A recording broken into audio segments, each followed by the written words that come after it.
السلام علیکم ورحمت الله وبرکاته. د ریحان کمپیوټر اکاډمۍ ته راغلاست ته وایم. تېره ویډیو کې مو پر دې باندې بحث وکړی چې د یو ښه راتلونکي لپاره د یو ښه وظیفې لپاره کومه پوهنځی باید انتخاب کړو.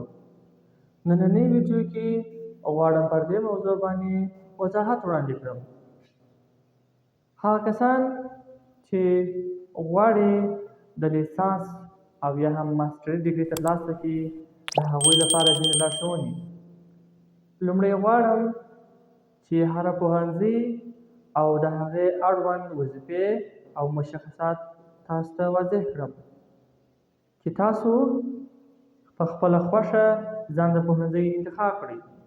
که چیرې یو څوک غواړي په آینده کې د ځان څخه یو متخصص او یا پوه ډاکټر جوړ کړي، د هغوی لپاره د طب او نرسنګ پوهنځی ده. که چیرې یو څوک غواړي د کمپیوټر اړوند سکلز او مهارتونه ترلاسه کړي، ډیټابیسونه جوړ کړي یا هم اپلیکیشنونه جوړ کړي او یا هم سافټویرونه جوړ کړي او یا هم آنلاین کارونه، آنلاین بزنس، آنلاین مارکیټینګ وکړي، د هغوی لپاره د کمپیوټر ساینس پوهنځی ده. که چیرې څوک غواړي د قضا او څارنوالۍ یا هم اداره او ډیپلوماسي په برخه کې وظیفه ترلاسه کړي، د هغوی لپاره د حقوق پوهنځی ده. او که چیرې څوک غواړي په بانکینګ سیستم کې د بانک د رئیس یا منیجر په توګه او یا هم همداسې نور وظیفې په بانک ترلاسه کړي، د هغوی لپاره د اقتصاد پوهنځی ده.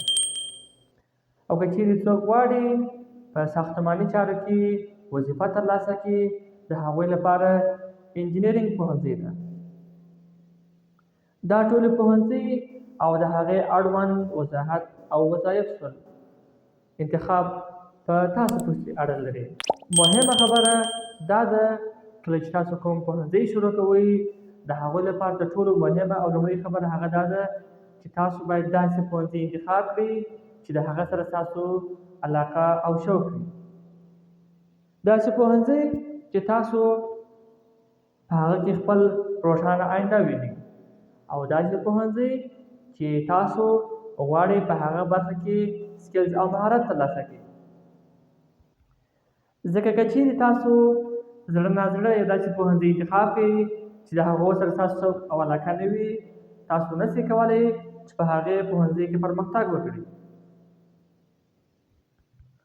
دوهمه خبره، هیڅکله پر پوهنتون باندې تکیه مه کوئ. دا ګمان مه کوئ چې پوهنتون به تاسو ته وظیفه پیدا کړي. پوهنتون یوازې هغه ځای دی چې تاسو بیکګراوند جوړوي، تاسو ته لارښوونه کوي او تاسو ته د لیسانس یا هم ماسټري ډیګري درکوي، نور هیڅ نه. ټول کار به تاسو خپله کوئ. مثلا که چیرې یو څوک د کمپیوټر ساینس پوهنځي انتخابوي، د کمپیوټر ساینس په پوهنځي کې په پوهنتون کې دته سافټویر نه وښیي سافټویر څنګه جوړیږي، فقط لارښوونه ورته کوي. تیوریکي عملي کار هغه پر تاسو دی. تاسو به آنلاین کورسونه د یوټیوب، ګوګل څخه ډاونلوډ کوئ او یا به هم حضوري کلاسونه اخلئ تر څو په خپل بخش او خپل مسلک کې پرمختګ وکړئ. او درېیمه تر ټولو مهمه خبره او نقطه هغه دا ده چې تاسو به هیڅکله کوچنی پوهنځی، او بله مهمه خبره دا ده چې تاسو د پوهنتون په دوره کې به هیڅکله د ځان لپاره کوچنی ټارګېټ نه ټاکئ.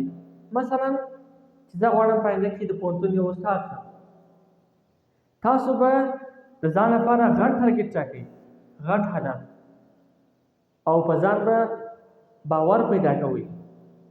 تر ټولو مهمه خبره هم دا ده چې ځان لپاره هیڅکله کوچنی ټارګېټ مه ټاکئ. د ځان لپاره د ټولو غټ ټارګېټ وټاکئ او هغه ټارګېټ ته حوصله وکړئ، پر ځان باور ولرئ او کوښښ وکړئ چې هغه ټارګېټ ته ځان ورسوئ. هر څه ممکن دي، فقط زیار او کوښښ غواړي. هیڅکله هم حوصله د لاسه مه ورکوئ. ستاسو حوصله، ستاسو باور پر خپل نفس او پر خپل ځان باندې یوازینی هغه شی دی چې تاسو کامیابۍ ته رسوي.